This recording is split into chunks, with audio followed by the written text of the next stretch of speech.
Praise the Lord. இயேசுவின் ரத்தம் ஜெயம். தினமும் இயேசு நிகழ்ச்சிக்கு உங்களை கர்த்தராகிய இயேசு கிறிஸ்துவின் நாமத்தில் வரவேற்கிறேன். செய்தியின் தலைப்பு: செத்த கிரியைகளை முற்றிலும் தவிர்த்து விடுங்கள்.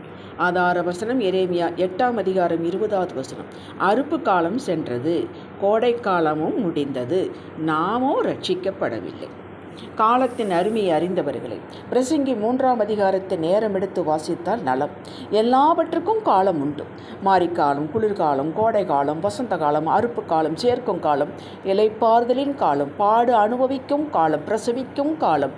இவைகளும் மனிதனின் பரிணாம வளர்ச்சியில் குழந்தை பருவம், இதுவும் காலம்தான்.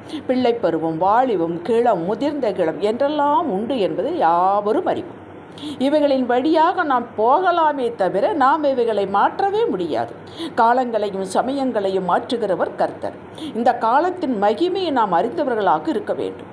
மீண்டும் பெற முடியாத, சம்பாதிக்க முடியாத ஒன்று இந்த காலம், டைம். நம் காலம் அவரது கையில் இருக்கிறது. சங்கீதம் 31:15.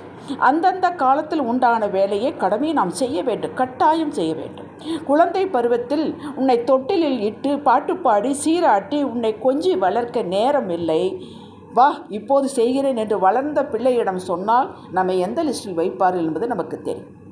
நீதிமொழிகள் 6ஆம் அதிகாரத்தில் எறும்பினிடம் போய் கற்றுக்கொள் என்று நம்மை பார்த்து ஆவியானவர் சொல்லுகிறார். அவைகளுக்கு தலைவன் இல்லை, பிரபுக்கள் இல்லை, அதிகாரிகள் இல்லை, ஆலோசனை சொல்ல யாரும் இல்லை, கட்டளையிட யாரும் இல்லை. அவைகள் கோடை காலத்திலும் அறுப்பு காலத்திலும் எவ்வளவு சுறுசுறுப்பாயிருந்து தானியங்களை சேர்க்கின்றன. படியுங்கள். ஒரு நாளில் எவ்வளவு நேரத்தை வீணாக்குகிறோம் என்று சற்று அமர்ந்து கணக்கு பாருங்கள். இதற்கு நாம் கடைசி நாட்களில் கணக்கு கொடுக்க வேண்டும். செத்த கிரியைகளை செய்து கொண்டு காலத்தை வீணடிக்கிறோம். அது என்ன செத்த கிரியைகள்? ஆண்டவர் மட்டுமே செய்ய முடியும், அவரால் மட்டுமே முடியும் என்பதை அறிந்தும் நாம் அவற்றை செய்ய முயற்சி செய்து தோற்றாலும் மறுபடியும் செய்து காலத்தை வீணடிக்கிறோம். எப்படி காலங்களை, பருவங்களை அவர் ஒருவர் மட்டும்தான் மாற்ற முடியும் என்பதை நாம் ஏற்றுக்கொண்டாலும் கொள்ளாவிட்டால் அதுதான் நியமம். அதே போலத்தான் ஒருவருடைய உள்ளத்தை, பழக்கங்களை, நடக்கையில் அவர்தான் மாற்ற முடியும். நாம் நம்முடையதை மாற்றிக்கொள்ள எவ்வளவு பிரயத்தனப்படுகிறோம். பல சமயங்களில் முடிவதே இல்லை. விழுந்து எழுகிறோம். நம்மை மாற்ற முடியாத இன்னொருவரை எப்படி நாம் மாற்ற முடியும்? நம்மால் முடியாததே கூடவே கூடாது தெரிந்தும் செய்து கொண்டிருக்கிறோமே, இவைகள் தான் செத்த கிரியைகள். புருஷன் மனைவியை மாற்ற முயல்வது, மனைவி புருஷனை மாற்ற முயல்வது. காலம் வீண். பிள்ளைகளை வளர்க்க வேண்டிய விதத்தில் ஆரம்பத்திலிருந்தே வளர்க்க வேண்டும். 5இல் வளையாது, 50இல் வளையாது. எவ்வளவு பெரிய அந்தஸ்து, பணக்கார குடும்பங்களாக நீங்கள் இருந்தாலும் இளமையிலிருந்தே பிள்ளைகளுக்கு பொறுப்புகள் கொடுத்து வேலை செய்ய சொல்லி உற்சாகப்படுத்தி வளர்க்க வேண்டும். பணத்தினுடைய அருமையை கற்றுக் கொடுக்க வேண்டும். பெரியவர்களுக்கு முன்பாக தாழ்மைப்பட கற்றுக் கொடுக்க வேண்டும். ஆண்டவரை தேடுவதற்கு பழக்க வைக்க வேண்டும். வசனங்களை படிக்குவதற்கு பழக்க வைக்க வேண்டும். தெய்வ பயத்தை சொல்லி வளர்க்க வேண்டும். இதை விட்டுவிட்டால் பின் வளர்ந்து நிற்கும். இது பெற்றோர்களுக்கு ஒரு சான்ஸ்.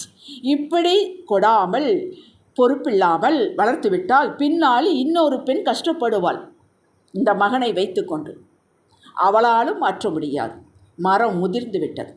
மற்றவர்களை மாற்ற எடுக்கும் தந்திரங்கள்: பேசாமல் இருப்பது, கோபத்தோடு இருக்கிறது, மாற்றிவிடலாம் என்று, சமாதானம் இல்லாதிருத்தல், கவலையோடவே தினமும் இருத்தல், முறுமுறுத்து கொண்டே இருத்தல், சண்டை போடுதல், ஆர்கியூ பண்ணுதல், கம்பேர் பண்ணி பேசுதல், எதிர்காலத்தை பயமுறுத்தலாகவே சொல்லுதல், எதிர்பார்த்தல், இன்னும் பல. இவைகள் யாவும் செத்த கிரியைகளே. இன்னொருவரை மாற்றுவதற்கு நாம் எடுக்கக்கூடிய தந்திரங்கள். Time waste, energy waste. சத்தியத்தை அறிந்தும் நான் இவைகளை செய்தேன், தோற்றேன், டோட்டல் ஃபெயிலியர். வாழ்வு முழுவதையும் இழந்தேன். என் இழப்பு உங்களுக்கு லாபகரமாக இருக்க வேண்டும் என்பதே என்னுடைய விருப்பம். இது உங்கள் சொந்த அனுபவமாக இருக்கலாம்.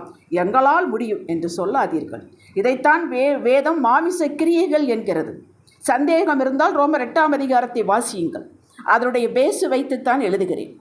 பின் என்ன செய்யலாம்? நம்மால் முடியாது என்று ஒத்துக்கொள்ள வேண்டும். முதலில் ஒதுங்கி கொள்ள வேண்டும். முடியும் என்பவர் கையில் முழுமையாக விட்டுவிட வேண்டும்.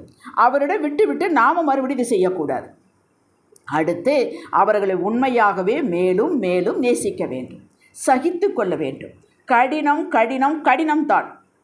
ஆவியானவர் உதவி செய்வார். செய்ய உங்களுக்கு பலன் கிடைக்கும். நீங்கள் தனியாக இல்லை. பிலிப்பியர் 4:13. நேரம் எடுத்து ஆண்டவரை துதியுங்கள். ஸ்தோத்திரியுங்கள், ஜெபியுங்கள், நம்பிக்கையோடு செயல்படுங்கள். ஒவ்வொரு நாளும் நல்ல மாற்றத்தை எதிர்பாருங்கள். இல்லை என்றால் அதற்கும் ஸ்தோத்திரியுங்கள். நமக்கு இப்படித்தான் வேதம் ஆலோசனை கொடுக்கிறது. 1 தெசலோனிக்கர் 5:18 வாசியுங்கள். வேதம் பொய் சொல்லாது. அவருடைய ஆலோசனை என்றென்றும் நிற்கும். செத்த கிரியைகளுக்கு நேரம் சக்தி செலவிடுவதை ஆண்டவர் சமூகத்தில் அமருங்கள். சீக்கிரத்தில் அற்புத நிரந்தர மாற்றத்தை காண்பீர்கள். 1 பேதுரு 1:6, 1 பேதுரு 5:10 வசனங்கள் உங்களை திடப்படுத்தும். கொஞ்ச காலம் பாடு அனுபவிக்கிற உங்களுக்கு விடியற் காலம், இளைப்பாறுதல் காலம், வெற்றியின் காலம் சமீபத்திருக்கிறது. ஜெபிக்கலாம். தகப்பனே, நிலைமை அப்படியே ஏற்றுக்கொண்டு யாரிடமும் முறுமுறுக்காமலும் கம்ப்ளைண்ட் பண்ணாமலும் இந்த சோகத்தை பறைசாற்றி கொண்டு இல்லாமலும் எப்பொழுதுமே சோகமாக இல்லாமலும் காலத்தின் மகிமையை அறிந்தவர்களாக சகலத்திமிடம் சாட்டிவிட்டு நீர் அதனதன் காலத்தில் எல்லாம் செய்து முடிப்பீர் என்ற நிச்சயத்தில் ஒவ்வொரு மணி நேரத்திற்கு கணக்கு கொடுக்க வேண்டும் என்ற நியதியில் வாழ தீர்மானித்து விட்டோம். இன்றிலிருந்து உமது கிருபை எங்களில் பெருகட்டும், உதவி கிடைக்கட்டும், ஆவியானவர் வழி நடத்துவாராக. எங்களால் தனியாக ஒன்று செய்ய முடியாது. எங்கள் பலத்தினால் ஒன்றுமில்லை, பராக்கிரமத்தினால் ஒன்றுமில்லை, உம்முடைய ஆவியினாலே செய்து முடிப்போம். இயேசுவின் நாமத்தில் பிதாவே, ஆமென். ஹல்லேலூயா.